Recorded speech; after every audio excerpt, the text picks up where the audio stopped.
I'm going to ask that everyone with devices, which is probably everyone, to please set them to silent and announce that this meeting is being streamed live to the Carroll Media Center's YouTube channel as well as the town's Facebook. I'm going to call the meeting to order. Good evening and welcome to the Town of Sykesville Mayor and Town Council meeting. Today is Monday, November 13th, 2023. We will call this meeting to order precisely at 7:03 p.m. We begin our meeting with the Pledge of Allegiance and a moment of silence.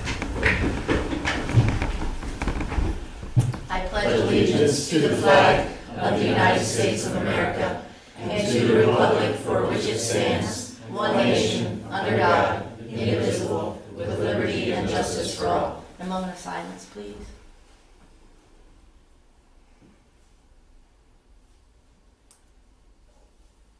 All right, everybody, thank you.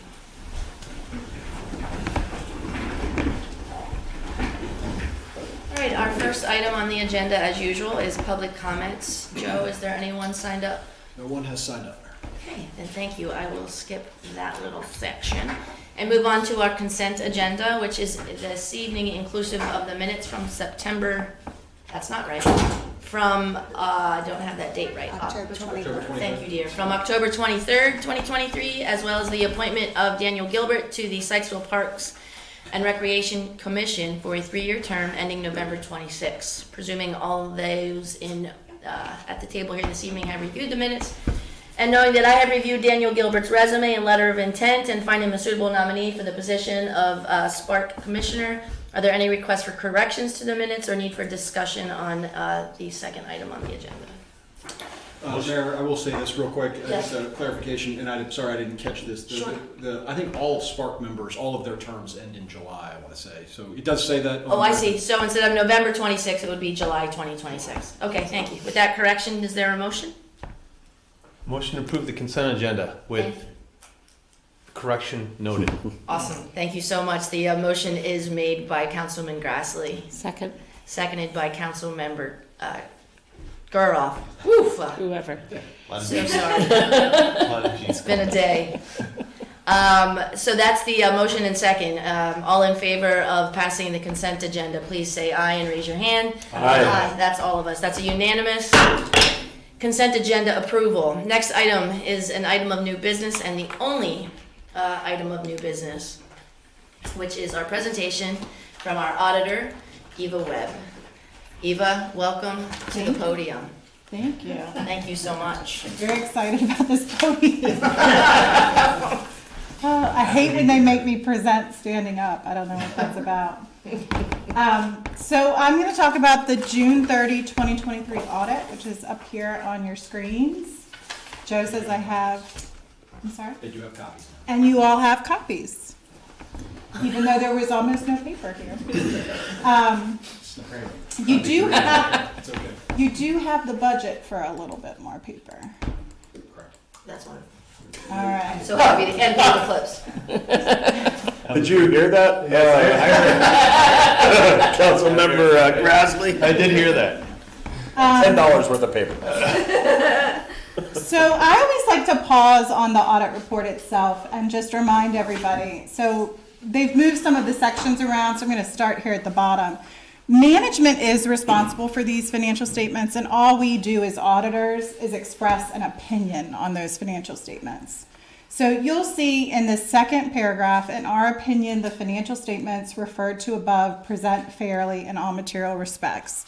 So what that means is you have a clean, unmodified audit opinion.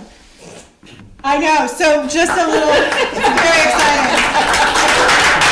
I was telling Craig, we also get audited every 3 years just to make sure we're doing a good job, and we had our meeting was today as well, and we had a clean audit opinion, and that's, I wanted a round of applause for me. It's a process, right, Craig? The audit is a process, so by the time you're done, you're really excited when you hear those words. The report has not been dated yet. This is a preliminary draft, and once you guys review and approve it, that's when we will date it. And I know, I'm so sorry, I'm going to make it just a smidge smaller, I think. There we go. All right, we're going to skip through the MD&A, essentially management's discussion and analysis, and go straight to Exhibit 1 if you're looking at your paper copies. MD&A is just sort of a regurgitation of what's in the actual financial statements themselves, and it's like 10 pages long, so we'll skip right through that. I'm sure there was a quicker way to do that. When you find the page that you want us to go to specifically. Yes, it says Exhibit A1 up in the upper right-hand corner. Got it. Thank you. You're very welcome. I wasn't sure if it was cut off on that side. All right, so the town has two sets of financial statements because GASB in their infinite wisdom thought that was appropriate. The first set of statements are Exhibit A1 and A2, and they include all assets, all liabilities of the town. So you'll see about halfway down the page there, it says total assets, $17,383,000. And if you look up above, the categories are current assets about 9.4 million, and then non-current assets about, sorry. About 7.9 million. And most of your assets are pretty liquid. Cash and cash equivalents, the first couple lines here, 2 million. We have restricted cash of 3.2, certificates of deposit 1.4, almost 1.5 million. And then we do have some notes receivable. Current portion is $1 million, and then the long-term portion about $450,000. And of course, we have property and equipment, right? We have buildings, we have lawn mowers, all different types of equipment. So the total assets, $17,383,000. We also have some deferred outflows, and we'll talk about those in a minute. Almost 1.2 million. Now the other side of this statement are our liabilities. All organizations, municipalities have liabilities, and those are what you think of: accounts payable, accrued payroll, accrued vacation.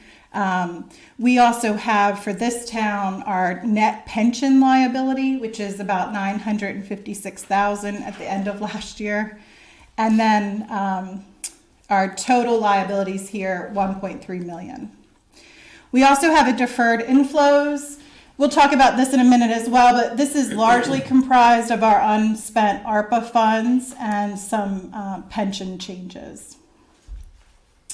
The difference between our assets and our liabilities is net position, and you'll see here there's a couple categories for that. We have what's included in our capital assets because we can't spend those, right? We can't spend land or buildings. That's about 7.5 million. We have restricted amounts. A lot of this is the Warfield stuff, about 2.4 million. And then everything left is unrestricted and can be spent for general operations. And that's a little under 3.9 million. The next statement I've grown to really like. When I first saw it, it's not at all what an income statement looks like. It starts with your expenses and then it shows your revenues. But for you guys, it makes a lot of sense. So this first column here on Exhibit A2 is our expenses by governmental activities. So the things you think of, like the police department, public works, parks and recreation, general government. So last year you had expenses of about 4.6 million. We know we have different streams of revenue, right? We charge for certain services, and those totaled about 216,000. We also get operating grants and contributions. Those were about 461,000. And then we also have capital grants of about 380,000. So that clearly isn't enough, if you look at this column here, to cover all of our expenses. So that's why we have our other revenue streams, including income taxes, real estate taxes, property taxes, lots of interest last year. Good interest rates, right? You will note our general revenues were, I know, even with making it larger, I can't see that, 3.5 million. So we did have a little bit of a loss, about 14,000 last year, but nothing to be concerned about when your net position is 13.8 million. All right, the next two statements, Exhibit A3 and A4. This is the second set of financial statements I was talking about. these are the fund level financial statements. So everything that was on Exhibit A1 and Exhibit A2 are on here, except capital items. So no property and equipment or debt. So nothing that is long-term in nature, or the pensions. So you'll see here on a fund level, we had fund balance of 6.8 million.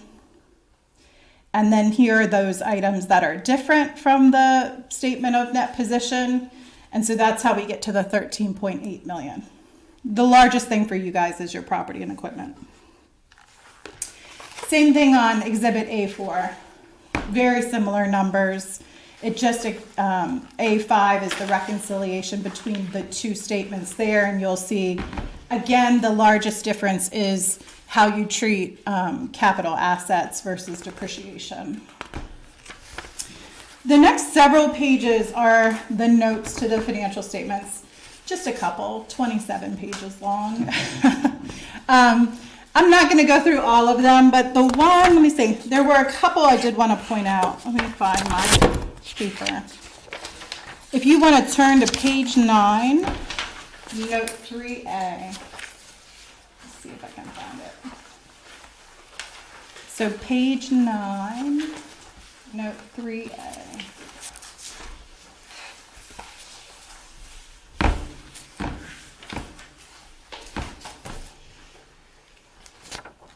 There we go. As I was mentioning, you had significant interest earned last year, and there's a couple reasons why, but mostly because you have a significant amount of money in the bank, right? So your deposits last year were 7.9 million at June 30, and a lot of that is in interest-bearing accounts, including certificates of deposit, and you can see here the rates were pretty gosh darn good. That's an accounting term. Also a computer science term. Yeah, there you go. Interesting. Bucket is another one I use a lot. That's a very good accounting term. You also have some various accounts. This is just to show you how we got back to that 7.9 million on the actual statement of net position. So, there's like 4 or 5 cash line items. The next page, page 10, also shows your restricted cash, which I think is important for you guys to know. Some of this has already been earmarked for certain things. The largest portion of that right now is the ARPA funds. It's another thing. I'm getting tired of talking. Can you just spend those darn funds? We can. Okay, thank you. There's a lot of money left to be spent on the ARPA funds. All right, so the next note says, page 9, I should have wrote it separate. Page 12, note 3B. So this was new. This was the, Joe's going to jump up and down on me. This is the $500,000 that we advanced, what is it called? Downtown Sykesville Connection. Mm-hmm. So I just wanted to point it out because it was new.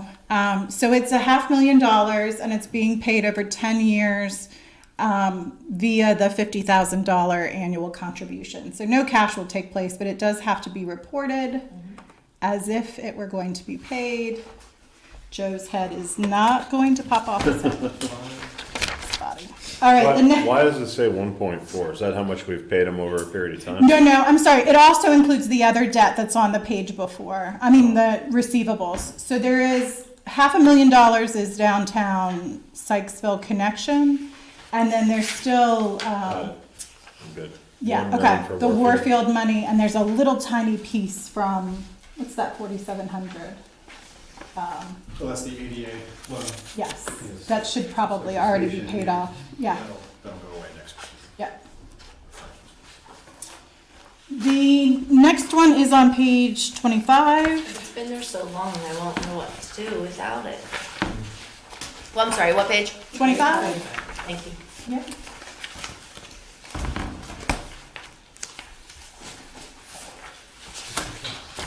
And you guys are in the state retirement plan. We are. I was waiting for the groans. No grubs. Yeah. You deserve every penny, by the way. I would never do your job, so. Here, this is the part I wanted to talk about. So the deferred inflows, as I was mentioning, you have 2.8 million of grant funds. That's your ARPA. But you also have the 584 that were the changes in the actuarial assumptions for the pension fund. And then I must have skipped the page. I think it's 24 that has the state retirement on it. Yep. Yeah, okay. So we're going to talk about this in a second, but essentially your current discount rate for the plan is that 6.8 million. So your net pension liability is broken out between LEOPS and the other employees. So this is how we arrived at that net pension liability of about 956,000. 549 is LEOPS, and then the 406 is the employee pension system. So I'm actually going to jump to Exhibit B3 if you want to jump with me.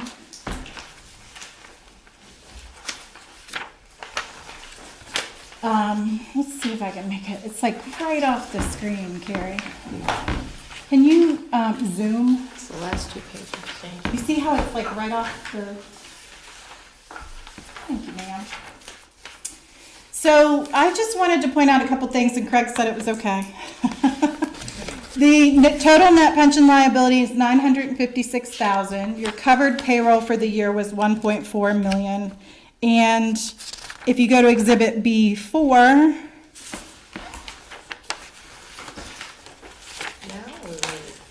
It's just the next page. It's on the staple. It's this one. Joe did it. Threw him right under the bus. Your contractually required contributions for fiscal year 23 were $154,000, and you made those contributions, $154,000. So I just wanted to point out the trend here. So Please do. I don't know of one. No, go ahead. I'm sorry. What's going down? it's the very last line. So you're 10.77%. When you guys entered the plan in 2015, I think is as far back as you go. Is that right? That is right. Okay, it's not on the screen there. You can see that trend. I just wanted to point it out in case y'all weren't aware. Thankfully. Sounds like maybe you are. Is that because we have more employees? Some portion of that is. It's also because they continue to raise their rates every year.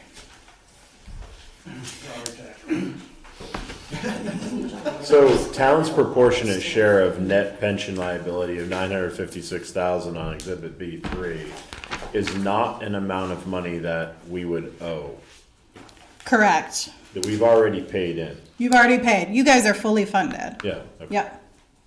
Every year you've made the required contribution, which is what shows on Exhibit B4. Okay. Very good. But there's a lot of calculations.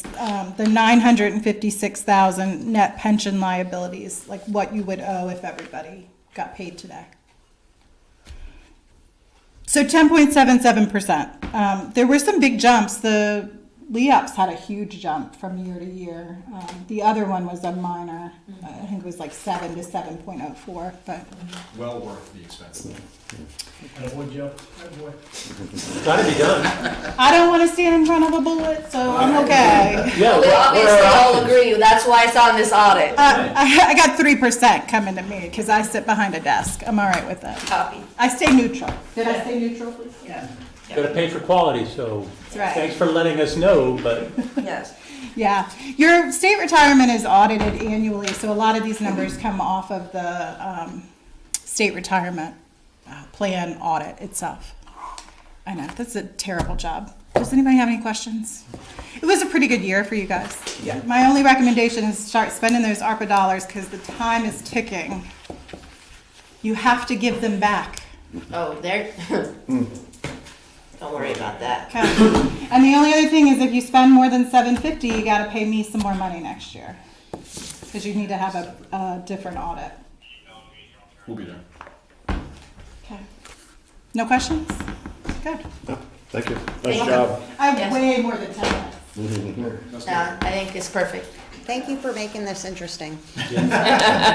Actually, I like how it's kind of a different layout for us almost every year. And I know this is your second one with us, and it's slightly different from last year's layout. And I was able to follow along, and you held my attention. Yeah, by the end of it, you should be able to kind of know where Yeah. to go to look for Yeah, things. no, this is great. I appreciate it. I think Yeah, it's since you great. came to the podium, maybe 2 rounds of applause. You all made my day. Thank you, Eva. excited to meet up. Thank you. Thank you. That brings us to our announcements and reports on the agenda. I'll start with those. The next meeting is scheduled for Monday, November 27th, 2023. I would also like to announce that we have volunteer opportunities available on the Historic District Commission, Parks and Recreation Commission. So there's still one vacancy after this appointment. Is that accurate to the Parks and Rec? Because I don't think this is up to date now. That's a good question. I think we might be full.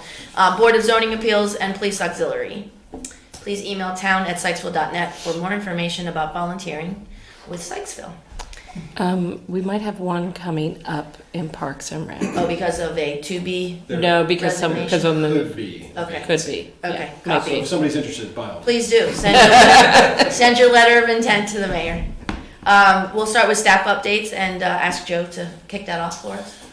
Really just a couple easy ones. The work on Springfield Avenue obviously has not begun yet. They did drop off some equipment. I am waiting to get an update from State Highways to figure out when they're actually going to be on site and doing work. There was a press release that was sent out, I want to say it's 3-4 weeks ago now, that said they were getting ready to start, and there's still nothing happening. Okay, So, great. What road is that again? Springfield Avenue? Thank you. Yeah, it's just the stormwater work that's scheduled for Springfield. Main Street is completely paved with what appears to be top coat there as well, which we were not expecting, but hey, we'll take it. And thanks for getting that done before the beer festival, because it was, No, we I think take credit 2 for nights that. Yeah, before so- I was out there, and they had it right up to just before the curb, and I Yep. was envisioning, twisted Tripping? ankles, and, Yeah. but by Saturday morning, it was done. It worked out really well. So. I got a lot of high fives at the beer festival for getting that road done. And I didn't do what you just did. I said, you are welcome. There are several votes, yeah. If you take credit for it, know that still in January they do plan to do more work on Main Street. It's not as intense. As the water afternoon sewer went work on, that's I there. stopped filling them in on the future work. That is Our first, I guess, Citizen Zoning Rewrite Committee meeting was last week, went very well, got good feedback right out of the gate. So again, we're going to take a little bit of a break just so our consultants can take some of that feedback and do a little more due diligence before we pick everything back up starting in January. So I think January 9th would be our next meeting. And then obviously, we'll certainly keep council apprised of everything that we're doing on that committee as well as Planning Commission, just to make sure everybody's comfortable with the direction that that seems to be heading. And then really just the last announcement is we do have a new employee starting on Thursday. Sarah Patterson will be our new administrative assistant. All right. She will be occupying the office right next to the council room, which is why the new cabinet, or the old cabinet, is now in the hallway here. So just in case anybody was wondering why we move furniture around, so we can have the office ready for Sarah. Great. That's all I have, Mary. Thank you, Joe.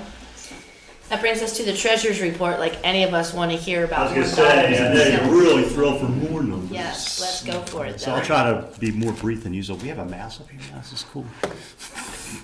It was only for you.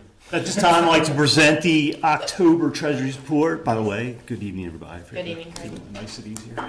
We're 1/3 of the way through already, just like that. Aren't we having fun this year? Yeah, pretty good. I hope you had a chance to look at it. Currently, we're obviously revenues are exceeding expenditures by 540. Don't get used to that though, because in the next couple of months it's going to start to drop pretty quickly. Obviously, we got a nice receipt of $589,000 for real estate taxes, which really amped that up. That's why the revenues are so high at the moment. Also, some smaller revenue items came in, such as the state aid we got our first quarter state aid, please, protecting grant money, so that was good. Keep that going. On the expense side, pretty flat, other than the usual, salaries, benefits, those type of expenses that we usually have to pay for. Just some small professional fees. We finalized the last payment to the Brenner Company for the HDC guideline update, so that'll be done. That's good. I think someone mentioned what was the $3,300 that we paid Sykesville about the Sykesville Station property with the real estate taxes. It was more or less, obviously, Sykesville Station, they paid the first half of the installment, and then we're now on the hook to pay the second half, as well as moving forward the new lease with the new tenant that's coming in. We'll be responsible for the real estate taxes. So Get used to that line item now. Moving forward, just kind of throwing it out there. We also paid $17,400 for the rebuild of the leaf vacuum, which, you know, obviously Derek's doing a good job there. So we've only spent about $22,000 at this point over a $70,000 budgeted item. So he did a good job. We're spending some money, saving some money there. And then just we spent $15,000 on the usual KCI for engineering services. Boy, those guys are getting retirement funds left and right. Yeah, well, we got to spend our ARPA funds, and we got to engineer them out first. Absolutely. So there we are. Other than that, that's, you know, pretty low, exciting month to me. Can hammer it out. Of course, I was tied up with the audit and some other items that are wrapping up, obviously. Anybody have any other questions for Craig? Questions at this time? Comment, thank you very much for working hard on our audit. Yeah. All consuming. It is all. All right. Thank you, Craig. Next on our list is our public safety report. I would love to have our chief of police, Michael Spalding. Thank you, Madam Mayor. You are so welcome. Appreciate that. And while I'm thinking about it, can I nominate Craig for one of these Get Psyched awards or whatever it was that Derek got? I think Craig deserves that for this audit. He does, and I appreciate the nomination. I am waiting for the most perfect opportunity for a psych out for that man in green. Yeah, What that's about the awesome. mint green sweater? Well, it can't be because of his clothing, because that would be every Exactly. freaking day. No, you're right. This is the first mint. I'm not Tommy Hilfiger. I don't know these colors. Mint is good for the treasurer, though. I think when he has a polo like you have, I think that might be the kicker. So True. But enough about Craig. Yes, enough about I think I should address, before I get into the public safety report, some of the questions that That we would be had. great, yes. One of the questions was for case number 00242, was that a hit and run? I think that was not a hit and run unless you consider being struck by a tree branch at Centennial Park a hit and run. That was actually at the Fall Festival. A resident was struck by a falling branch at Centennial Park. So that was that.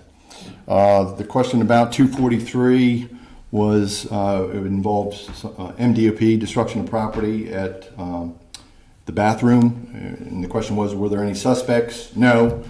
And how bad was the damage? It was basically graffiti on the soap dispenser box. I think they actually had wrote docs, D-O-X. I don't know if Derek was able to clean that off or not, but it looked like it was with like a Sharpie or some type of marker like that. For 253, the question was, person driving away as you visited. Wasn't sure about what that question meant. So it was a welfare check, but then resulted in a DUI. It was. There was a person actually behind the wheel of a running vehicle in front of the locomotive. He had vomited outside of his car. One of our officers was called to the scene and ended up making an arrest for DUI. You remember DUI covers driving or attempting to drive a motor vehicle. And she was able to, actually it was Officer Hoppa, I believe, was able to determine the person was driving under the influence and was subsequently arrested. So that was that one. And for 256, background story, basically that was a drunken brawl. Actually, Corporal Barrett is here, who actually handled that. I told you I was going to point you out. That was basically a drunken brawl at a house involving a female and her ex-boyfriend and a visitor, for lack of a better word. Happened to be the night after the craft beer festival, but was not a domestic situation because they were not cohabitating and were not actively engaged in a relationship. But I believe charges are pending in that. The arrest warrant was issued for one suspect and he was served and the summons for the other.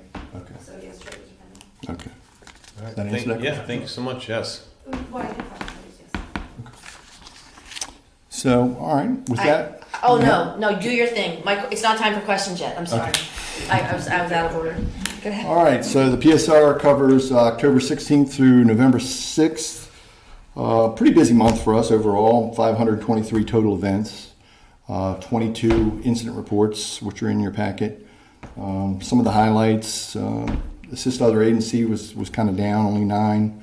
11 community policing events, 31 foot patrols, so the officers are still out there doing foot patrols. 243 patrol checks, 32 traffic enforcement initiatives, again, 523 total events. Of those 22 incident reports, would entertain any questions you have about any of those? Mayor? I have one, Yes, ma'am. and I'm so glad that Corporal Barrett is here. Good. So am I. I'd like to ask about the community policing where she dropped off an empty cheese ball container. There's a long story behind that, but I'll let her answer it if she'd like. To get it refilled, Your Honor, is the number one. My big concern, yeah. One of our wonderful local residents drops off a humongous container of cheese balls to us very often, and the only thing she asks is for the containers back, and I think she uses those for cat food or something. So, I love the story, and I'm so happy I asked. Thank you. I think you know who that resident is. I think she's a regular visitor here as well. Very, very wonderful lady that brings a lot of goodies to us and is very, very helpful to us. She was on last meeting's police report as well. She brought food for the police officers. Oh, it's the same She does that quite individual. often. And Yeah, somebody wonderful. calls almost every day. She does call a lot. Just ask Barbara. Well, that's But great. we appreciate her calls and concerns, right? Yes. Yeah. Okay. Any other questions about any of the other So a incidents? general comment, Yes, not on yours, although I do appreciate the way in which our officers have been responding to mental health and behavioral health crises. It's a lot of compassion. But I was sharing with the mayor earlier, there was a recent report about San Francisco Sheriff's Office, and 4 officers, 3 active, 1 retired, taking their own lives I did hear that. within 1 week. Did hear that. So just continue to offer support if there's any way that I can in the work we're doing at the commission on the trauma-informed work, and just making sure that we're taking care of our officers, taking care of our community, and if there's anything that I can do to help support you in the work that you're doing. Yeah. Thank you. Want to make Appreciate sure that. that we're taking care of people. Thank you. Thank you very much, Councilmember Gura. No other questions? All right. With that, I would turn it over to Sergeant Lacey. He is going to fill you in on a number of cases that he is working on and has worked on since he's been hired. I'd just like to say this. When we hired him, there may have been questions about his role here in this town in terms of not having a uniformed officer out on patrol. But I can tell you, and Lieutenant can support this, as well as the other officers, what he has done here for this town in terms of his detailed investigation of incidents is remarkable. We've never had this capability in the past. I always tease him because it seems like ever since we hired him, we've had a lot of serious incidents here in town. I always say it's because we hired him that we've had these, but in hindsight, it was great timing to have him come on board with these thefts of vehicles, theft from autos, armed robberies, or just one armed robbery that we've had, as well as a multitude of other things, because he's really been able to devote a tremendous amount of time and attention to these cases, which in the past we just didn't have. We didn't have the experience or the time to do that. So I'll let him fill you in on what he's been working on, and I think you'll see that he's truly an asset to the town. Thanks, Chief. Sergeant Lacey. Chief, will make you a brief. Well, I mean, we are now looking at a record potential, so Guess what, Mayor? you will be held accountable. Did you see those books that you? I did, that's why I said. Parts 1 and 2. Page by page. All right, Sergeant Lacey, you have our undivided attention. Don't know if I can be as exciting as the lady from the audit, so you'll have to bear with me. Just a little quick about me. I retired July of 22 after 29 years with the state police. The majority of that career was here in Carroll County, 13 as an investigator, 4.5 as the criminal law instructor across the street at the police academy for the recruits. So that was, I think, part of the reason why the chief had brought me on. I appreciated him reaching out to me. at the time that I was, available, still looking to work in this line of work. So, not ready to quite put my feet up on the couch yet and call it a day. So, thanks for your time this evening. I'll try to go as quick as I can through these, and if you have any questions, please let me know. I do have a few incidents that have happened. Some of them are pending trial right now. Some of them are closed with resolution, and I'll explain to you what those resolutions are. The one case I wanted to open with was the recent armed robbery we had not far from here in town. It was two citizens were robbed at gunpoint by an individual.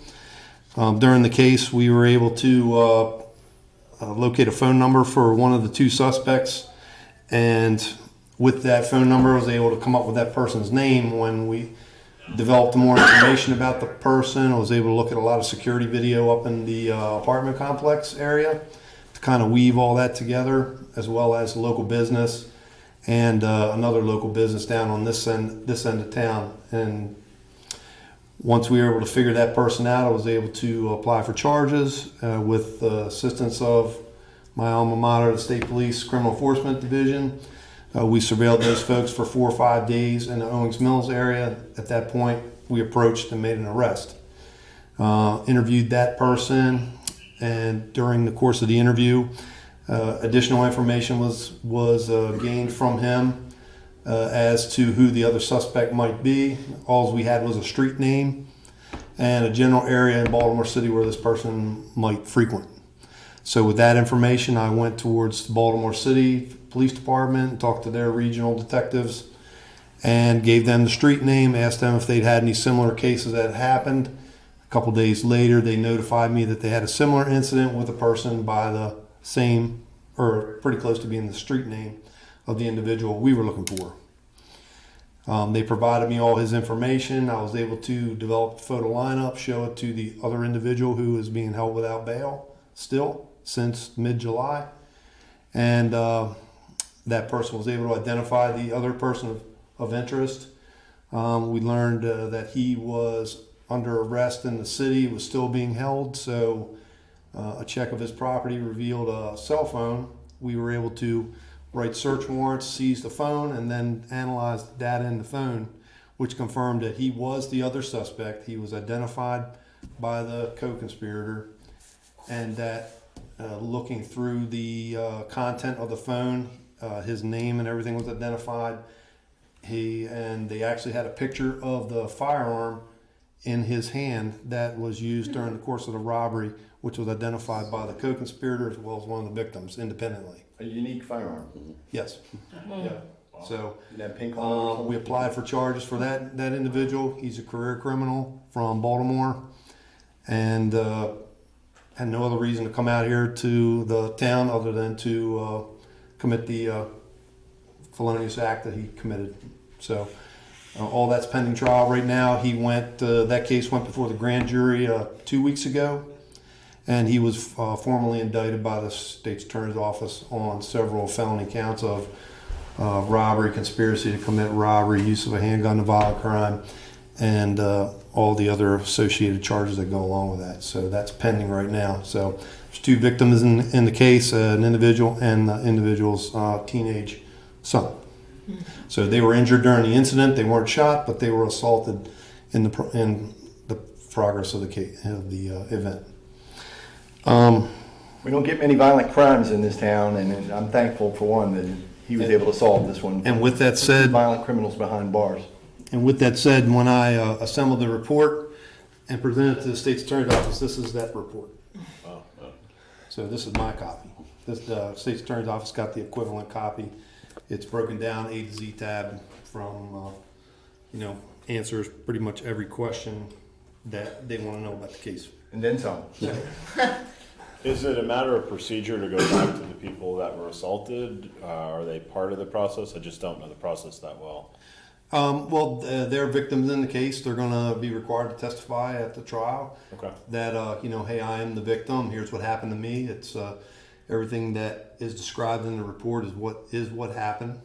They're If there's any association between them and any of the other persons involved, the suspects, they would, answer those. But do you mean like notify the victim of the? Okay, you get assaulted, then you don't hear anything for a while, and then you go and you do all this amazing investigation work. No, intermittently through the case, I keep the victim in the loop with what's going on. That's great. I had several consultations with the state's attorney's office. Hey, this is what I have so far. How much more do you want to see out of this? They would give me a laundry list, so to speak, of things, and then investigative tasks from their angles. And then I would go and pursue those either myself or, reach out to the resources. So thank you very much. Yep. Sergeant Lacey, that is not typical. It is for him. For you, but for the average detective, presenting this to the state's attorney is not typical. And that's probably why we had a grand jury against these two defendants. Yeah, major cases, they do get rather involved, complex, so to speak. This is generally my approach when I get a case like that. I'll take it and I'll break it down with a table of contents, and that way when they have to go look for the victim's statement, they go to tab M and look at the statement. They don't have to hunt through the whole report looking for it. I try to make it easy for them. And, when they take that, and the defense attorney would file for discovery, which is they want to, need a copy of everything that we have as the prosecution. They get a copy of the book like that. More times, pretty much 99% of the time, they're just kind of doing damage control for their client, in my opinion. So Thank you for So I have a question. going beyond. Yes, thank you for all you do. I always ask the chief and the LT, do you see trends that trouble you that we need to help you with? As in, you do your magic, but is there something that we're not providing you that we should? You go deep, they go wide. What paper? And that's my question. Well, he's going to talk about a couple of the other trends. that's what I'm saying. I'll be able to answer that better for you when I go through some of these other cases. So, and then I'll be able to explain what I would need further from you all, as far as it's communication. But I'll explain that. Recently, we had an auto theft right down here on Main Street, Church Street off of Main Street. A lady's Hyundai Elantra had gotten stolen. She had been a resident of her apartment less than 24 hours when this happened.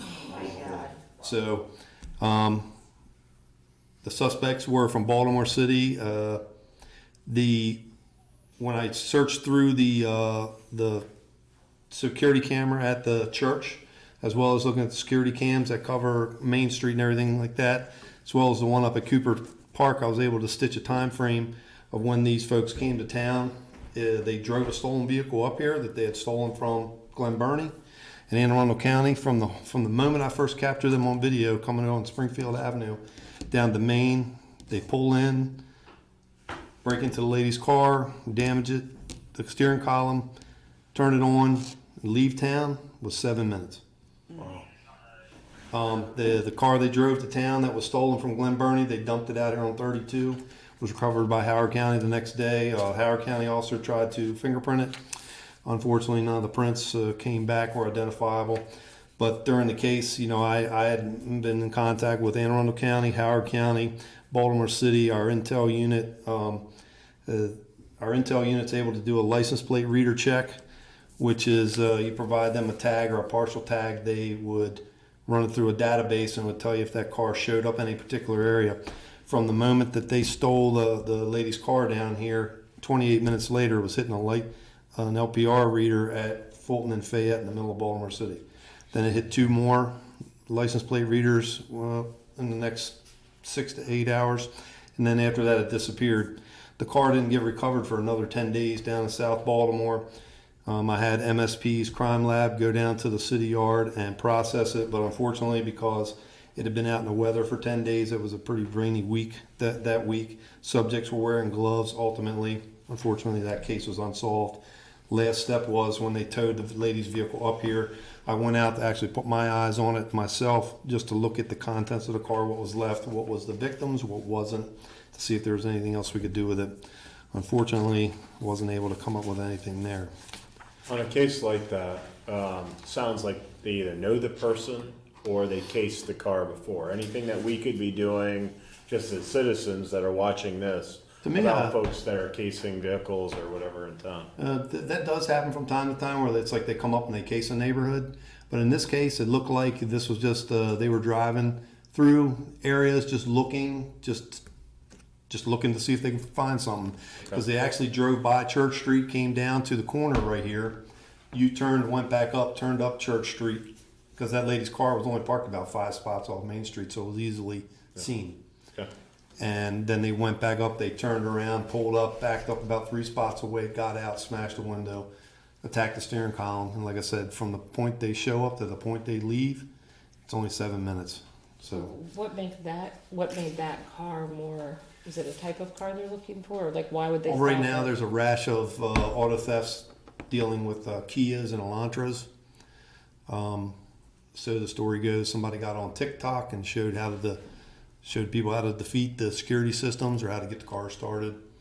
And so that's what's going on. I mean, we watch the news every night. They're approaching 10,000 stolen cars in Baltimore City. So now they're starting to branch out. And it was one of those vehicles. Yep, it was a Hyundai Elantra. Yep. Next case was a fraud case. The victim actually lived in Orlando, Florida, but she called the office and I took the phone call, and she said that she had an old account through a company that she bought items from, and she said that somebody had reactivated her old account and that there were purchases being delivered to an address on Gaither Road, which is just a stone's throw right out of town. So instead of punting that to the sheriff's office, I just decided, hey, it's right here, it's 10 feet out of town, I'm going to go ahead and handle it for the lady, I don't want to pass her around. So I ascertained that the package was going to get delivered by FedEx on a particular date to a particular address. I contacted FedEx and I tracked the package from Lewisberry, Pennsylvania, near where the manufacturer distributed and was picked up. Then it went to Hagerstown, and then it came out for delivery. I was able to get a hold of FedEx. I have a contact there that when we deal with these types of situations, basically I called them and said, need a stop on this package, and they put a stop to it. They send a message to the driver because the box was actively on the truck. And then they put a do not deliver. At that point, I went to the person's house. I did a knock and talk, as we call it, just to get a feel for their involvement in the case. Immediately, with talking to the homeowner, I didn't feel that they were involved. I wound up talking to the homeowner's son, who said that he was ordering some items from the same company, or needed to order some items through an eBay vendor, a vendor that he found on eBay, and that at that point, the vendor got some information from him. He paid the vendor, and then the vendor went to the victims from Florida, went to her account, ordered the products that this individual was wanting to buy legitimately, if that makes sense, and then they exacted money from him. So they doubled So the vendor, I'll use the term loosely, got money from the account that was opened fraudulently in the lady's name from Florida, then got the monies from the individual who was actually ordering the products, and then disconnected, wouldn't communicate with either person at all. So I was able to finally, long story, I was able to track the information of the vendor or the person back through eBay. Unfortunately, that person lived all the way in a small town of rural Germany. So in that case, I was able to identify a person, but they're thousands of miles away in Europe. So unfortunately, there was not going to be any quote-unquote prosecution here in Carroll County for that case. So another case is a check fraud where a victim was contacted by his banking institution about suspicious activity. The suspect in the case was able to transfer $2,500 from the person's savings account to the checking account. Then the suspect made a very small purchase, as not to throw up any red flags, and when they saw they could continue to access the account, that's when they started making larger purchases, up to, it was almost $2,000 in purchases. So at that point, I worked with the victim's banking institution, the businesses where the purchases were made, which were across the country. and obtaining street addresses, phone numbers, email addresses, and other manners of in which the suspect communicated with these companies. I used this information to identify 2 suspects, along with working with detectives at 2 law enforcement agencies in Massachusetts, business contacts, company contacts in Nevada and Arizona, an agent with Customs and Border Patrol. 2 suspects were identified. One was a female from Dominican Republic who had overstayed her visa by 2 years. She entered through the port of Boston, and her boyfriend. The female was identified through Customs and Border Protection's facial recognition program. When they come into the country, everybody is fingerprinted and photographed, and information, and anybody they come into the country with is noted. Again, due to the cost feasibility, unfortunately, these folks weren't able to, per se, be brought here to Carroll County to be prosecuted legally. The best explanation I can give to you is why that didn't happen is we have $2,000 worth of theft that would have cost over $5,000 to bring everybody to town to bring these folks to court. So because of the cost, feasibility, effectiveness. But that doesn't mean that, any action is not going to be taken against them. Customs and Border Protection is going to take care of whatever business they need to take care of with the individual who has overstayed her visa. And then the local authorities, I give them their names and information, their address to put them on their radar. Well, it's probably a good reminder that, on a lot of the banking apps now, you can have alerts every single time that you're spending money in any sort of way. And, if it's a lot of little charges, like every time, like my wife and I keep each other accountable that way. And it's one of those, she has to keep me accountable. Okay? And so it's one of those things where we're like, hey, did you just spend this, or hey, did you just spend that, or whatever? I couldn't figure out how they transferred the money from his savings to his checking account, but he took the alert serious enough right at the very beginning that he really, at the end of the day, he wasn't out any money. That's great. And that the products that were supposed to get delivered, that they purchased, all that got stopped. So they didn't get a thing. That's good. So, we had a minor assault in town that was captured on subject's ring video. At that point, I saw the nature of the case. I became involved. I went out to try to help patrol with locating the suspect. I was able to come up with a picture. I went and looked at ring cam video of several other homes and was able to again stitch together kind of a timeline, watch what happened, and then a route of travel. And then at that point, I kind of went old school, boots on the ground. I just took a picture and parked my truck and went door to door to door to door until somebody said, "Hey, I know who that is." This was a 4th-degree sexual assault? Yes. Yeah. And then you guys may remember that one. The subject in the case is a juvenile, so he was referred to Department of Juvenile Services where they handled it, however they handled it.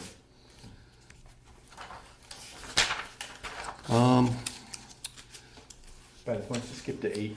Okay. Gotcha.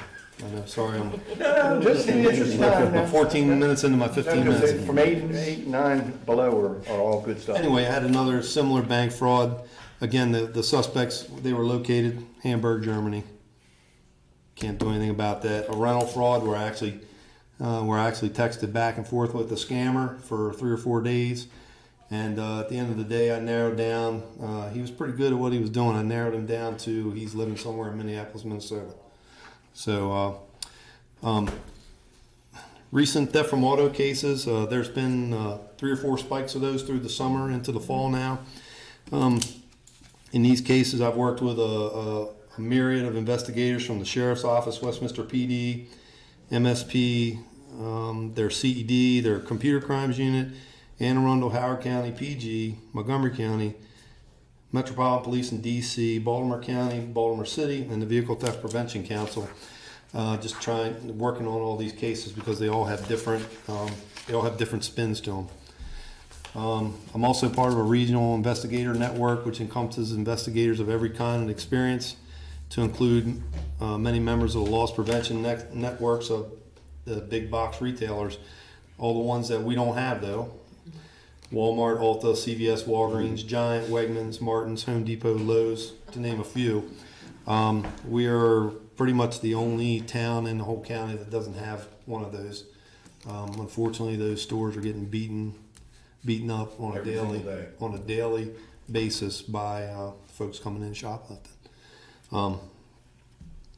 That network encompasses about it's more than 1,000 investigators that I'm pretty aware of in several states. When I retired last year, I had a network of about 250 that were just mine that were absorbed into this other group. So if anybody got a question about something, all you got to do is, it's like a Google chat box. Anybody have a search warrant for XYZ, and somebody will go, here you go, and send it to you. So it's a huge valuable resource that law enforcement and the loss prevention network has. So if there's a search, I'm sorry to interrupt, if there's a search warrant for a particular person, for a particular thing, it can be used amongst all of the law enforcement? The framework of it. It's a template. Yeah, it's a template. Okay, but because somebody in, I don't know, PG County has a search warrant for Johnny Smith because of a car theft, you can't use that. So a search warrant it would be for a thing, not a person per se. Okay, So if you need a Facebook search warrant, this is the template for Facebook. Or gotcha, Yeah, gotcha, and for Google, social media, gotcha. Twitter. So you don't have to recreate the wheel. Right.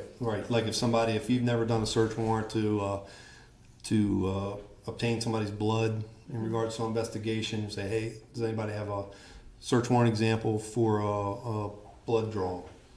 And somebody would send you the framework, and then you would adapt it to your case. So they wouldn't be per se sending you out somebody's information. No, these are just frameworks or templates.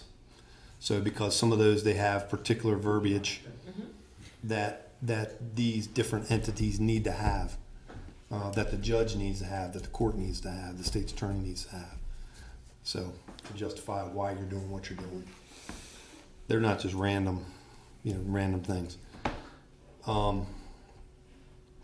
In a lot of these cases I've been talking about, suspects are driving stolen vehicles up here to town. The large volume of them are coming from Baltimore City and Prince George's County. Sorry.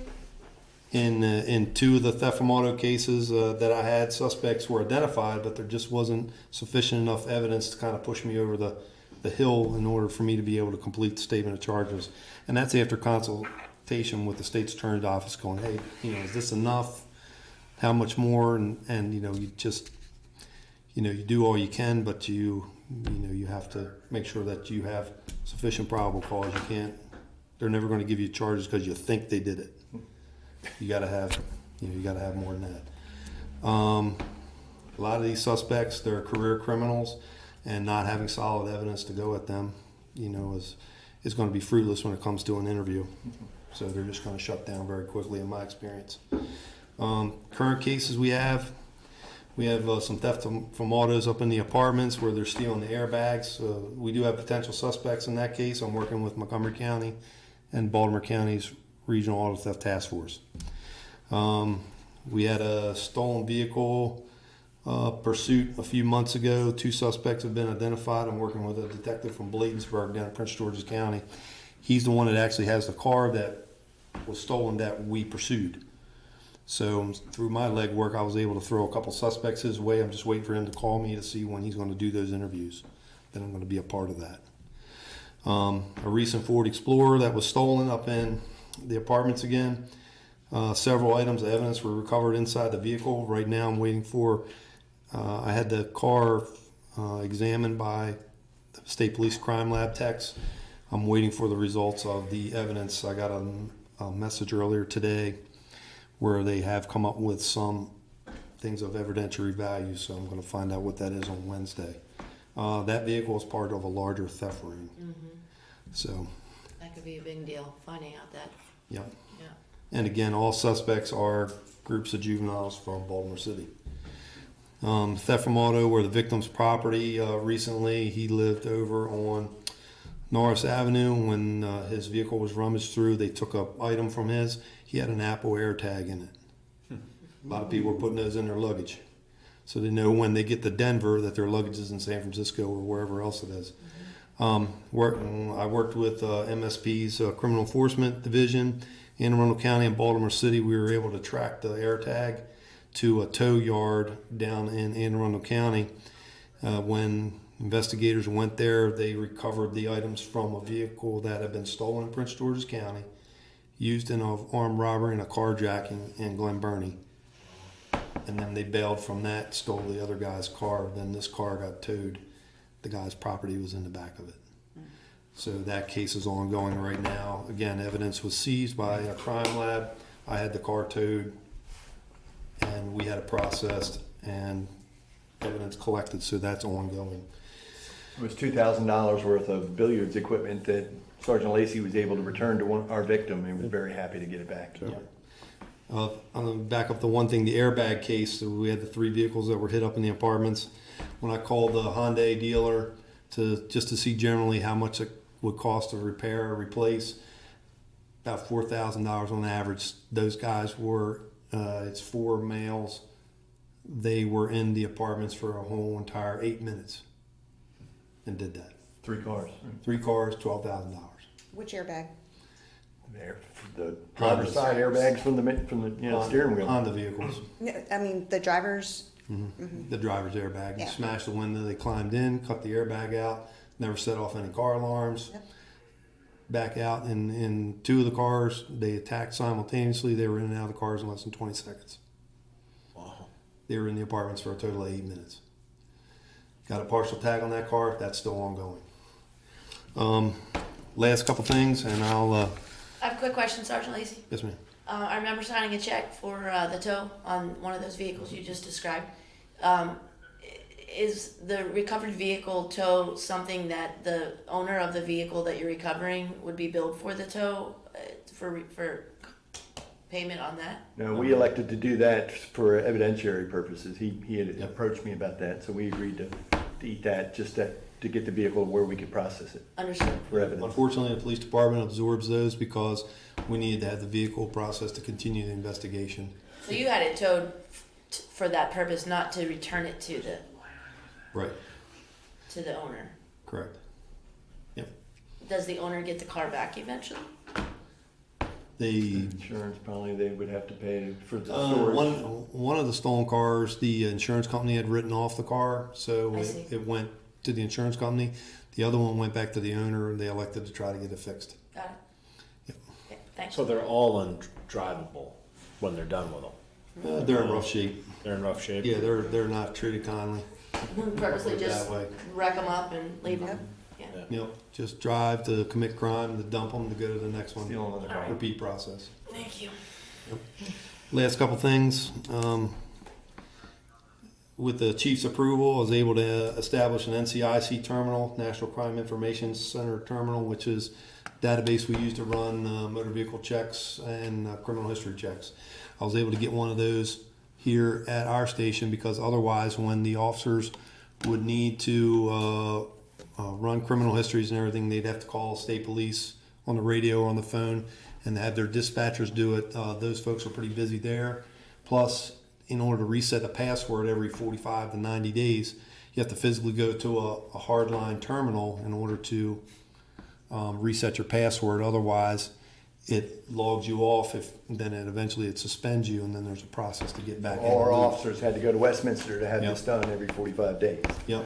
So what that was doing was that was taking the officer anywhere from an hour to hour 15 to an hour and a half out of town, just to simply go log on and off a computer for 5 minutes. So I was able to get our own terminal. Anybody needs that, they just come to me. I have it at my desk. So it's something that it's a database I've operated for 25 years. Thank you for that. Question, when you say terminal, do you mean an actual terminal or is it an application running on a PC? It's a link that's provided to me by the Department of Public Safety, and then there's like a 2-part authentication in order to get into access to program. So like, But it's a link. you don't actually have a hard terminal. Yep. You actually have? We do not. Okay, I was gonna say, I thought we got rid of that.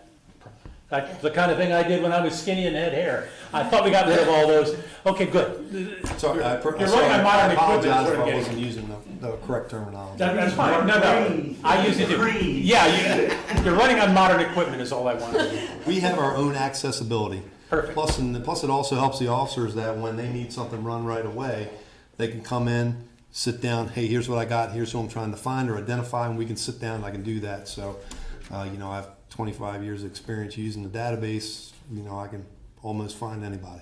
I got the yell from my office just a couple hours ago to say, hey, can you run this for me? Yep. And there it was. Nice. Years ago, there literally were their own terminals, and it was a nightmare. That's why we got rid of it. That's why they still call it a terminal, really, because that's Yeah, where it but started. I was worried you actually had a No. garbage old box that No. had a fire. Thank you. Not the old green I was going screen. to give you CPR. VPN in. Right, exactly. Yep, I can't run this from home. I gotta be at the office to do it. I get that. No, that Right, makes and perfect nobody- sense. and nobody- Authentication, got it. I'm the only one that has to log into it. I log in to get into the system overall. Then a person can come in. I get them to the point where they log in and reset their password. And then once they show that it's been reset, then they log off. So, and like I said, this help takes the workload off the barrack dispatchers. So, it kind of, I look at it as it kind of helps them out. So, the other things recently, because of the recent rash of car thefts and the break-ins of the cars, I've gotten up-to-date verbiage, kind of brochures from the Vehicle Theft Prevention Council that I want to get, this is to answer your question from earlier, that I wanted to get passed out to the town residents. I did a bulletin earlier this year about, hey, tis the season, it's time to, weather's getting nice, it's time to lock your cars, bring all your valuables inside. Because a lot of these cases that are occurring are vehicles that are left unlocked and people are leaving their valuables. We ask people just to do simply two things: lock your cars, stow all your valuables either in the trunk or bring them inside. I mean, it's pretty simple. So I have the updated brochures. I want to try to get those printed out. Last time U.S. Postal Service helped me out in the normal mail delivery. I sent them the quantity that will cover all the residents of the town of Sykesville, and when they were stuffing their mail in the mailbox, they were stuffing one of those flyers for me. I know the chief's putting that stuff out on social media. I would ask that any media outlets that you all reach out to put that out as well. I've already forwarded it to the lady that runs a leasing office at the apartments, who has, the connection with everybody in the apartments. And, I've asked her to send those out. I'm gonna check with her tomorrow to see if she's gotten them out. It's just a little bit of self-help prevention. And you're speaking of Sykesville apartments, not the village apartments, or do you have a connection there as well? The Sykesville apartments. Okay. Yep. I know it's Village Road, so sometimes I say Village Well, Apartments. no, I'm speaking of I'm sorry for the confusion. I'm speaking of across the street at the, Village House? yes, the village house. And they all many of them have vehicles in the parking lot as well, so. I know this is outside our jurisdiction, but it is some facilities that many town residents use. If you're ever up at the public library or the Panera, they have bulletin boards where people such as yourself can post actual flyers. If you're a business, they don't want it, but for you, they'd be happy to have them both up there. As you walk in to the library, there's a huge board, and over by where you pick up your food at Panera, they have a board for public service announcements. So next time you go up for lunch, Yeah, that's He good to doesn't go know. up there for lunch, he eats his lunch here in town. Right? here's a little ham sandwich. I bring my lunchbox with me every day from home, and I eat. That's exactly what I was picturing. Highly acceptable.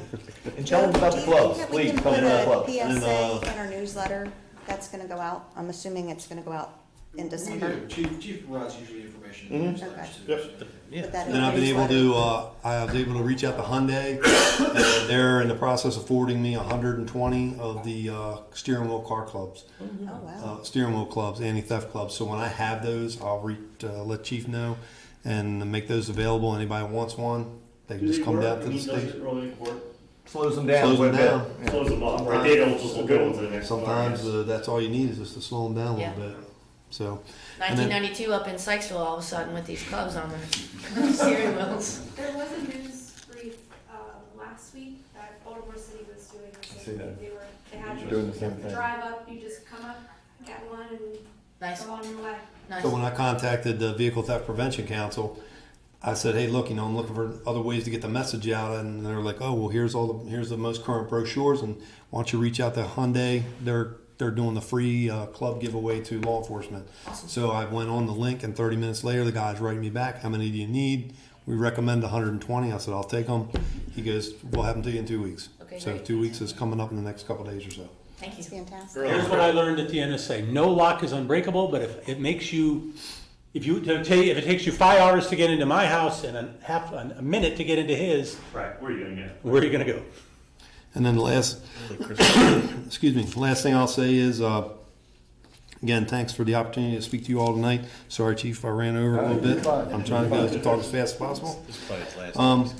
Lastly, I just want to say, I could not do my job as effectively if it were not for our patrol staff and the rest of our staff here at the police department and their diligence in the info gathering. I take hats off to them. This lays a strong foundation for me once the case reaches my desk that I can hit the ground running. I don't have to go out and recreate the wheel. We do have a measure of young officers here in town. I'm one of the old guys now, so I'm kind of like, I'm hoping to impart some wisdom and experience that I have with them, and that I'm just trying to show how to go about the outside the box thinking in order to try to continue to solve the cases. I appreciate the chief and lieutenant's support and bringing me on here. I think it was a win-win. He called me up and said, "Here's what I'm thinking," and I appreciate you all taking the time and the risk to hire me. Thank you, sir. Thank you. Like I said, I take my hats off to the patrol staff and the young folks. I said, these are the future of the department. So Very good. that's it. Thank you. Thank you so much, Sergeant. Appreciate it. So that brings us to council and committee reports. I'll start on the far left. Anyone with anything pertinent to share from their liaison positions, or for that matter, anything from your council positions? Well, Oh, that's how heavy those books are. Exactly. I found out from one of the business owners received a notice about upcoming outages for Comcast. And I spoke to Julie, who told me that they don't like that because 70 to 75% of their business is done in the next couple of months. I have spoken to the Carroll County Regulatory Commission about please keep them from doing system upgrades, which mean outages during that time. They're on the case. The trouble is only one of the businesses seem to get the notice, but Julie did point out that human nature being what it is, it's not a bill and it's from Comcast. Sure, so they all might have gotten So they may have all gotten it. So if anyone gets another notice saying there may be possible outages, please let me know. I've taken a redacted copy of that letter. I removed their account number, of course, and sent it back to the commission, and they're talking to the Comcast rep, trying to get whatever is going on either stopped or put it on hiatus, a moratorium until January, however it's awful done. timing for something like that. And it's incredibly bad timing. Well, thank you for your being proactive. Even though it was reactive, it's certainly proactive at this point, given the fact that the holidays shopping season is before us. So. All we got at home was you might experience an outage for a part of a day, but this was so vague, we don't know if it's several days or 10 minutes, and I said, no, that's not working. We want to know specifically, and we want to hear the words January in it anyway. Absolutely. Thank you. I appreciate that very much, and I so know that the businesses as well will too. So thank you. I'm going to chime in on that because I got a notice, an email from my provider that I won't make mention, that says that my power was going to be, or my connection was going to be turned off, and then like 2 days later it said, never mind, we're going to postpone it. So thank you. Thank you. Doing what we can. They actually went through with mine. Well, they did it the first time, Yes. and then they sent me a second email saying that they were going to do it again. And that's the one. And then that's the one that got postponed. It was like 12 to 4, maybe an hour. No, mine was an all-day thing the first Well, time. the individual houses, I'm not as panicked because, let's face it, we can still watch television, we can still listen to the radio. We work from home. Yeah, we work from No, home. I know, and that's what I'm getting at. I need to know what separates business from pleasure. For me, going down line, it is a minor inconvenience. But I need to know when people who are working from home, so I can, that's the point. If you have a business, I care more because, yeah, so let us know. But I'm not sure I can get them to stop everything, but I'm doing my best. Thank you, Mark. Thank you. Jeremiah, do you have anything for us from the planning commission? I do. So there was a planning commission discussion meeting on November 6th. The bulk of the discussion was about the Joy property on Springfield Ave. The business came in and made a pitch for a zoning change from business local, which is what most of our businesses are within the town, to business general, which would have allowed them to have the car repair store, as we all know, right? Because we pushed this to the planning commission. But this was the discussion where they all had. It's about an hour-long discussion, and where it boiled down to was that there's going to be continued discussion in December, currently thinking through of a zone text amendment instead of changing the zoning.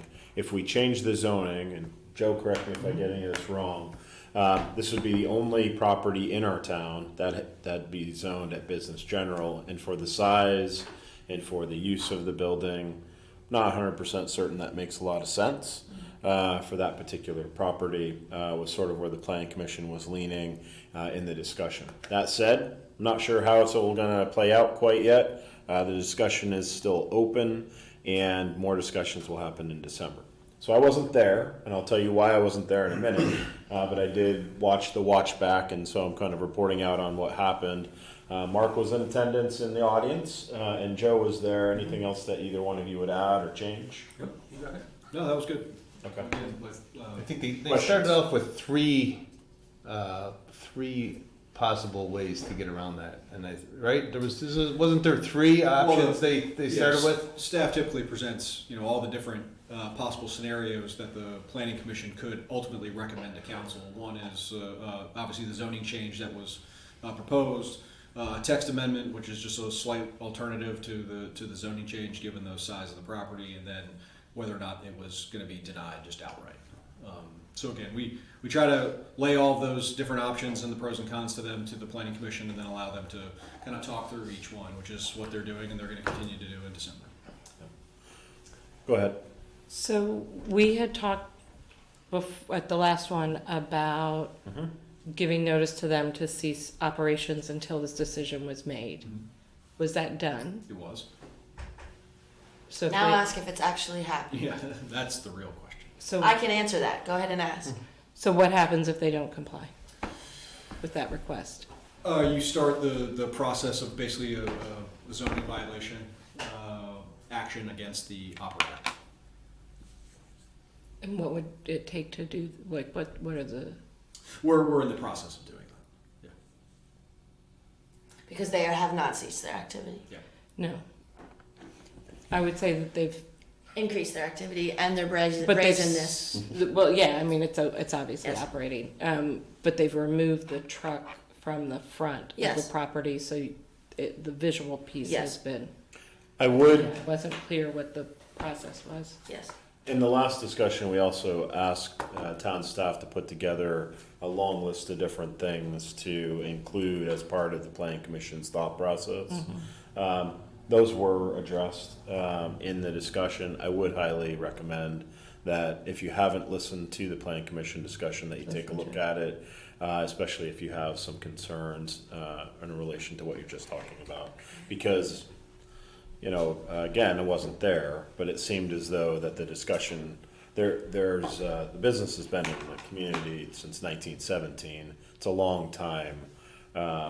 And, again, I'm not 100% certain how it's all going to play out or what the planning commission is going to do, but it did seem as though that there was some interest in zone text amendment as a possible solution moving forward instead of changing the zoning. That's my impression that I left with at the end of how that discussion was going. And do we know when the sidewalk goes up and then how that alters the size of, if you're saying that the size is an issue Well, for. but again, that plays into the state highway administration and all of their work, because that's where the sidewalk will go. Was that part of the discussion? The discussion did I mean, include. if the concern is the space of the property, that will decrease the space of the property, right? There was discussion in reference to setbacks as part of the discussion. And again, I would I'll encourage listen it, to it. I'd encourage you to take a watch. Can I get you to clarify one thing? Yeah. You had just mentioned that the business has been in the community for quite some time, but I was under the impression that the person that's operating the business is a sublet. Correct. Yes. That is not the actual owner, is that? That is correct. That's what I said at the meeting. So the business has not been in the community since So- 1970. So the building, the structure. Yes. Has It's- been in the community since 1917. The business has sort of evolved over a period of time. Would you characterize it different, Mayor? The building has been there since 1917? 70. No, he said Said 17. He did say I 17. thought they said 1917 in the, Yeah, the building's been there for quite a while. yeah. That's what, I thought the owner of the building was the kid. Was the Was the son of the. was the son of the So original. it was- He still owns the building, but he's leasing it out. I'll jump in and say, please go back and watch the meeting. It's not on the agenda for discussion really tonight. Yeah. It will come back before council, regardless of what Yes, it the will. planning commission ultimately recommends. So we'll have an opportunity to continue. Refute to or- hit yeah. this one, right. Yep. All right, so two other things, and the reason I wasn't there, and these are much different topics. Happy to talk about these. I had the opportunity to speak with PAC 719, which is a Cub Scout pack, on this same night. There were 17 kids there, and they were learning about different civic responsibilities. So I had let Joe know that I was going there to represent the town, and so we got to explain sort of what it's like to be a town council person. They asked a lot of questions about President Biden, and I did mention that President Biden cannot tell our town what to do, and that was sort of an exciting thing to be able to say, and I said, and neither can the governor, so because of the rules that we have with municipalities. I did say we would probably consider what they had to say if anyone's watching online, but I said they weren't our boss, okay? And then the last thing that I'll mention is then on November, so that was November 6th. November 3rd, I had the opportunity to represent the town and also my normal employer at something called Maryland National Guard Boss Lift. This was an event where you go in, you learn about what the National Guard does, what the Guard does when they're being called away from work. And it's a really cool opportunity to be able to see what happens. You learn about USERRA law, which is what the law is that allows people to, you get to leave the job for a temporary time period, and it sort of saves your job, where you go. And then as kind of a perk to that, we got to go in a Black Hawk, so that was a pretty cool process. So at any rate, a couple opportunities to represent the town, and very happy to do so. Thank you. Appreciate that, Councilman Schofield. Council President Carter. I don't have anything. God bless you. Well, I do have to say, I'm waiting for Joe, because I am trying to get connected with the HOAs for Raincliff and for Parkside. We've made it clear the next time they have a meeting that we would like to be in attendance. Okay, so both Joe and I are on the same page. Love it. Okay. So a couple updates, a reminder from Parks and Rec that Santa is coming to town, Joe, on December 2nd. Thank you. And hoping that we can all provide appropriate security for Santa and the elves and the crowd control. Yeah. We always do. Is Santa coming early like he did last year, or 9 o'clock in the morning. 9 o'clock? He's not helpful, just, Joe, when is Santa The coming? 3 to 6 is the typical time now. Yeah. And Santa arrives at 3, not at 6. Correct, and then the tree lighting happens at 6 o'clock. Yes. The Pizza de la Restaurants is at 6 with the mayor. Yes. Santa. So if everyone And the can be council. there by 2:40, Santa be there too. So 2:45 or so, if we can get there to continue to help. I think it's a nice gesture from the council to be present. It's a well attended event, and we're going on the third year now for Parks and Rec to be Yes, this is the third year. And overseeing this event. So the event is, I like to refer to it as a slow burn, so it's kind of builds towards 6 o'clock. It's like 2:45. You can wait until maybe 3:30 or so before you're actually there. Before we have. You don't want to miss a minute of it. But you want to be there the whole time. So much We'll have fun. Lisa on our back, so I'll be there at 2:45.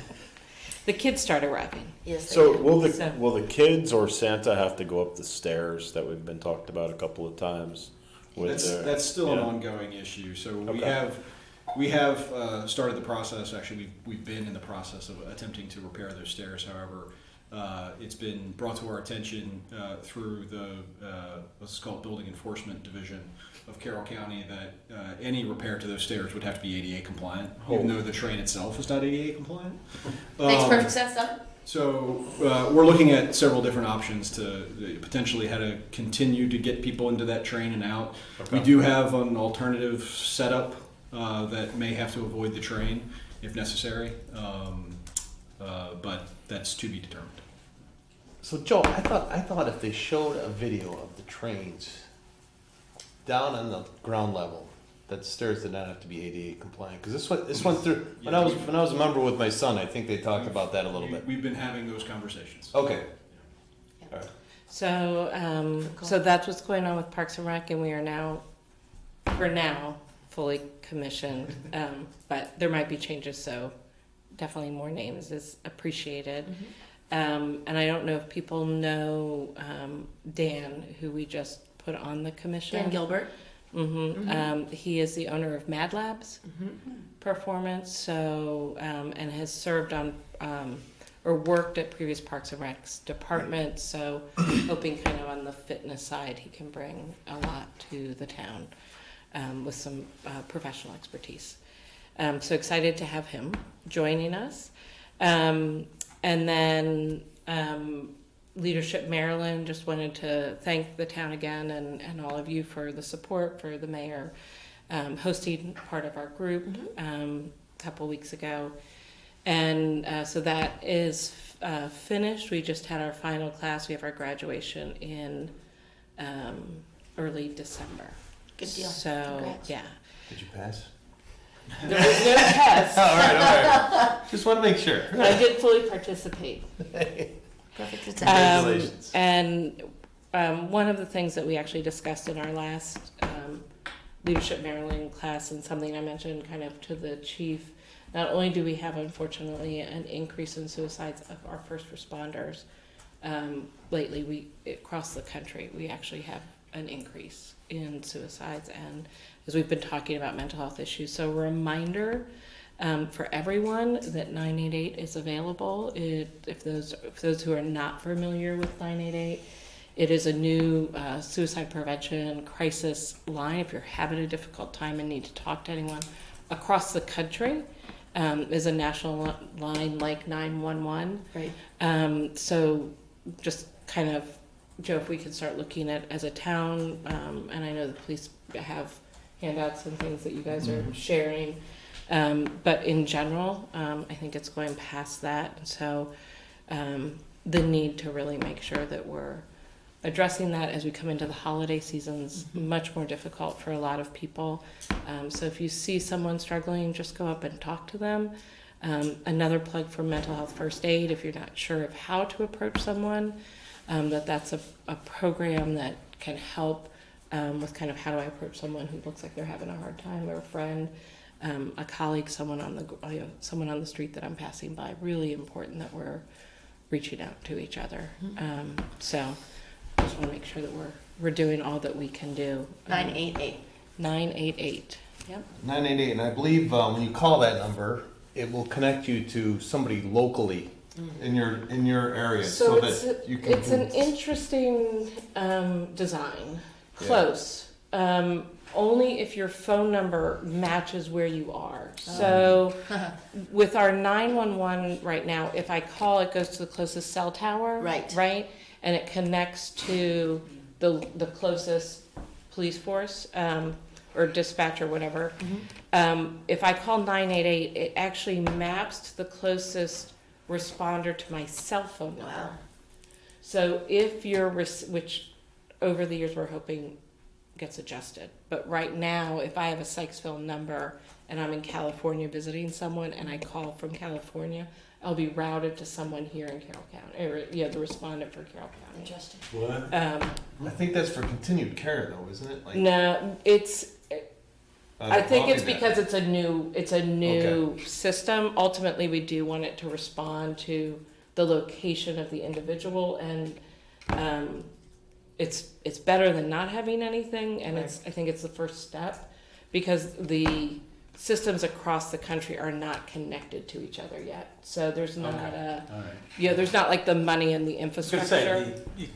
The goal is to get there. Geolocate is not hard if you have the data. Yeah. And now I know why they didn't do it. They don't have the data. Correct. We don't have, it has just started. We're, a year and a half in to having the national number at all. And I know even in Maryland, some jurisdictions still advertise their local crisis number, which isn't a full number, much harder to remember.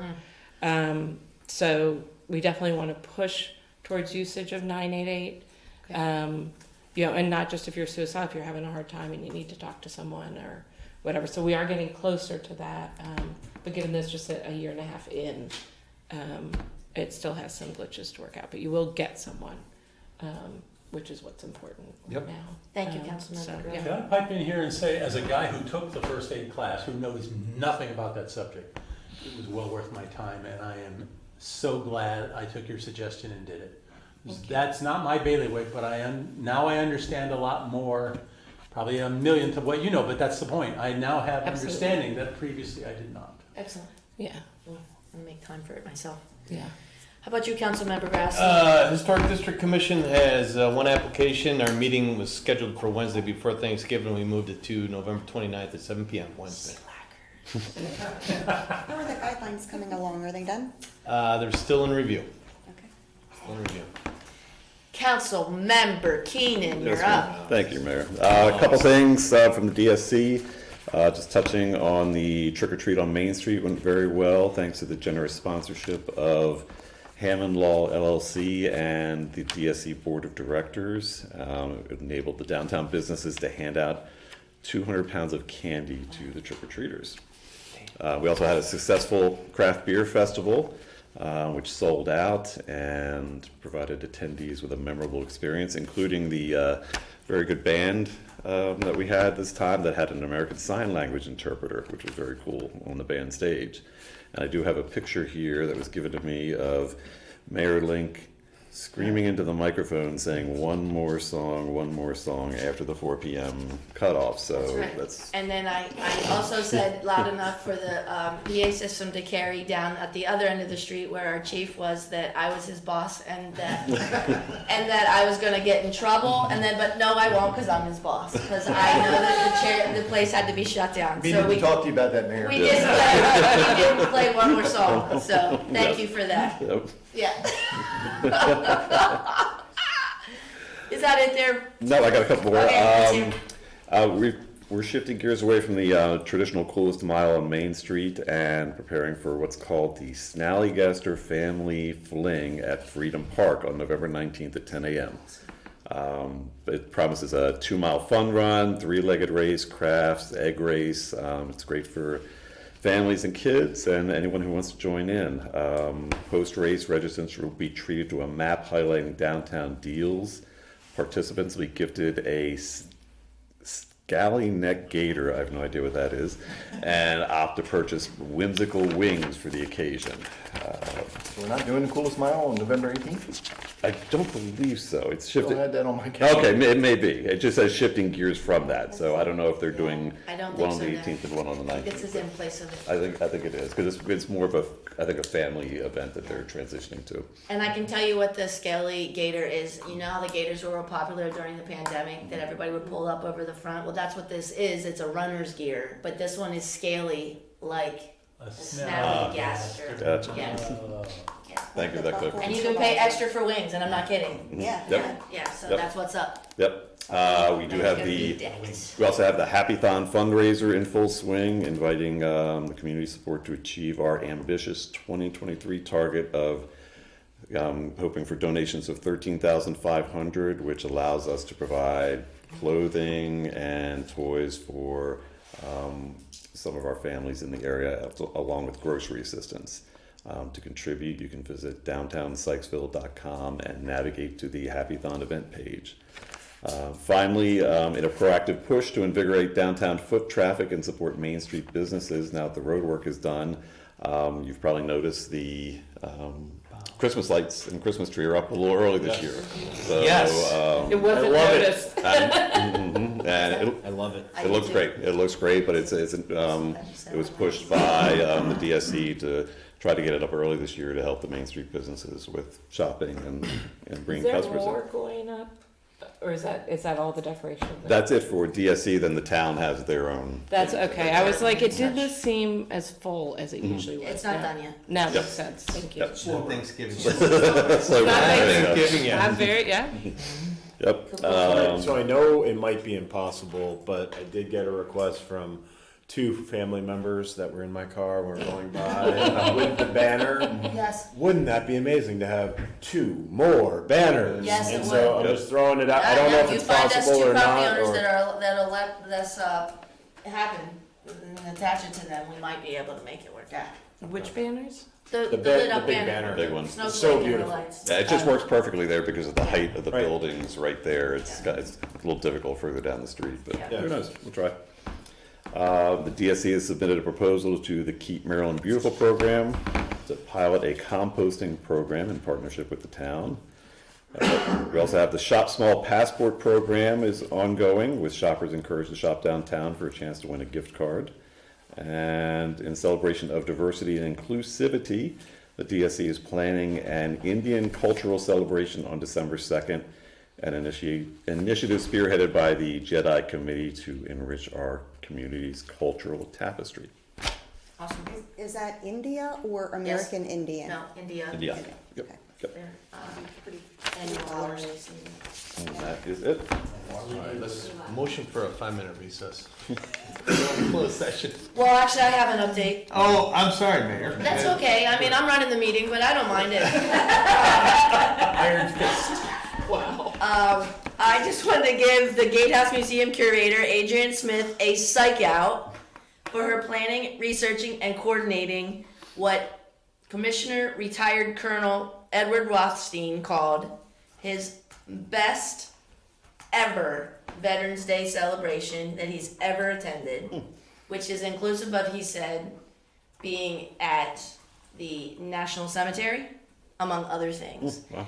So it was called a Remembrance Day celebration, where we focused on this virgin voyage of Remembrance Day, which we hope will become an annual celebration. But Remembrance Day is the name given to the first celebration, or the first annual celebration in 1919 of the 1918 armistice signing that ended the World War.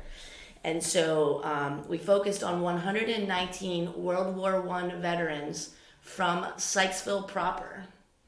There were 119 men in Sykesville that signed themselves up for World War I when there was only 670 people in the entire town. 119 men went off to Europe to fight in World War I. So we read their names aloud. It was an actually very touching. We had a singer who sung 2 songs befitting of the early 1900s. Anyway, it was great, and I have to give a shout out to Councilmember Dyer for attending. So thank you for being there, Councilmember Dyer. And next year, I can promise you it's going to be as good. You set a bar that high, you just have to at least maintain it. So. And on my almost 39 years of working for federal government, I have never had as long of a striking of the color ceremony, but I have never been to one that was as adorable with those girls. Yes, we had about 12 or 13 4th grade females from Troop 2370 out of Sykesville, and they retired the flag and they folded it. And I believe they practiced with a flag that was 1/4 its size. And God love them. They never let Commissioner Rothstein told them that no matter what they do, they cannot let it touch the ground. And they did not. Awesome. It took about 8 minutes to fold that flag. It took them 4 minutes to get it down the pole. They had one young woman pushing her head and hand against the handle while the other one turned it. It was amazing. Anyway, they got the flag down, they retired it, and everything was fine. So thank you, everyone, for this evening and your attention and for attending. And I will now ask for an opportunity to read the closed session purpose. Here we go.